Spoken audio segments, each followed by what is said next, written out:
नमस्कार, मी योगिता. आपल्या just cook चॅनलमध्ये तुमचं सगळ्यांचं मनापासून स्वागत. आज आपण करणार आहोत मस्त अशी फ्राय भेंडी. ही भाजी लहानांपासून मोठ्यांना फार आवडते.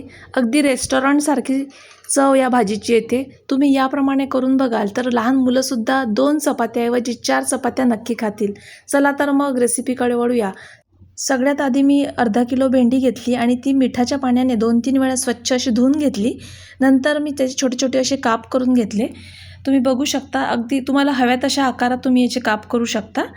यानंतर मी बेसन घेतलं अर्धी वाटी, लसूणचे काप केले, कढीपत्ता घेतलाय, सोप घेतली अर्धा चमचा, कसुरी मेथी घेतली 1 चमचा, 2 कांदे घेतले बारीक चिरून, 5-6 हिरव्या मिरच्या अगदी बारीक चिरल्या आणि टोमॅटोसुद्धा अगदी बारीक चिरले.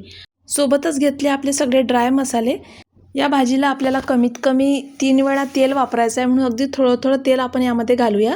सगळ्यात आधी मी एका कढईमध्ये 1 चमचा तेल घेतलं आहे आणि ही सगळी भेंडी मस्त मंद आचेवर परतून घेतली. आपल्याला गॅस अगदी मंद ठेवायचा आहे आणि भेंडी सतत मंद आचेवरच परतत राहायची आहे, म्हणजे सगळीकडून सारखी शिजून येईल आणि बुडाशी ती लागणार नाही. आता आपली भेंडी छान शिजली. आता आपण एका ट्रेमध्ये ही बाजूला काढून घेऊया. पुन्हा याच कढईमध्ये अगदी थोडं तेल आपल्याला घ्यायचं आहे. साधारण 1 चमचा तेल मी पुन्हा या कढईमध्ये घालते. आता आपलं तेल छान तापलं आहे. यामध्ये मी 1 चमचा मोहरी घातली आणि मोहरी तडतडली की यामध्ये मी थोडा अर्धा चमचा जिरं घालणार आहे आणि जिरंसुद्धा छान तडतडलं की यामध्ये मी अगदी बारीक चिरलेले जे 2 कांदे आहे ते मंद आचेवर छान परतून घेणार आहे. गॅस आपल्याला अगदी मंद ठेवायचा आहे. कांद्याचा कलर चेंज होईस्तोवर हा कांदा मस्त ब्राऊन होईपर्यंत मस्त परतून झाला की यामध्ये मी थोडी अर्धा चमचा सोप घालते. सोपीमुळे फार छान चव या भाजीची येते. सोपसुद्धा छान परतून झाली की यामध्ये कसुरी मेथी घालायची आहे आणि कसुरी मेथीसुद्धा छान परतून घ्यायची आहे. गॅस अगदी मंद ठेवायचा आहे, नाहीतर कस्तुरी मेथी जळली की वेगळाच वास भाजीला लागेल. नंतर यामध्ये मी लाल तिखट घातलं आहे 2 चमचे, हळद घातली आहे 1 चमचा, जिरे पावडर घातली आहे 2 चमचे, धने पावडर घातली आहे 2 चमचे आणि मीठ घातलं आहे चवीपुरतं आणि सगळं छान मस्त परतून घेते. आणि यामध्ये अगदी बारीक चिरलेला टोमॅटो घालायचा आहे. आता गॅस अगदी मंद ठेवून हा मसाला मस्त टोमॅटो शिजेस्तोवर परतून घ्यायचा आहे. या मसाल्यात आपण मीठ घातल्यामुळे छान टोमॅटोसुद्धा लवकर शिजून आला आहे.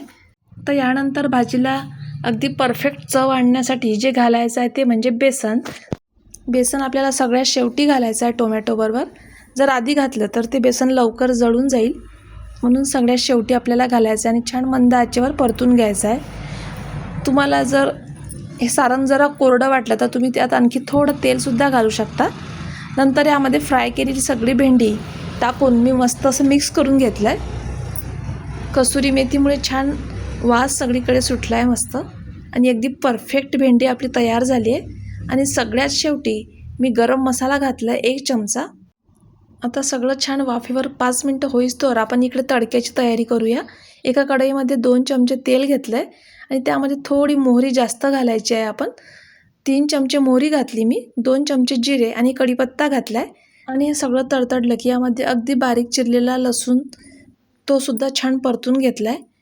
फक्त एक लक्षात ठेवायचं आहे की लसूण आपल्याला अगदी बारीक बारीक तुकडे आपल्याला लसणाचे करायचे आहे. लसूण परतून झाला की यामध्ये अगदी बारीक चिरलेल्या मिरच्याचे तुकडे घालायचे आहे. ते सुद्धा छान परतून झाले की आपला तडका आता तयार झाला आहे. यामध्ये जो लसूण घातला आहे तो आपल्याला ब्राऊन होऊ द्यायचा आहे, कच्चा ठेवायचा नाही, त्यामुळे भाजीची चव बिघडेल. म्हणून मंद आचेवर छान 2 मिनटं हा लसूण मी परतून घेतला. हिरव्या मिरच्यासुद्धा छान परतून झाल्या. गॅस अगदी मंद ठेवायचा आहे. जळलेला लसूणसुद्धा या भाजीत चांगला लागणार नाही. आता जो तडका होता तो छान भाजीवर टाकून मस्त एकत्र करून घेतला आहे. तर तयार झाली आपली मस्त अशी परफेक्ट फ्राय भेंडी. तुम्ही एकदा ही भेंडी नक्की ट्राय करा आणि मला कमेंट बॉक्समध्ये नक्की सांगा कशी झाली ती. आणि व्हिडिओ आवडल्यास चॅनलला लाईक, शेअर आणि सबस्क्राईब करायला विसरू नका. व्हिडिओ कुठेही स्किप न करता पूर्ण बघितल्याबद्दल सगळ्यांचे मनापासून आभार. पुन्हा भेटूया एका नवीन रेसिपीसोबत. तोपर्यंत बाय बाय.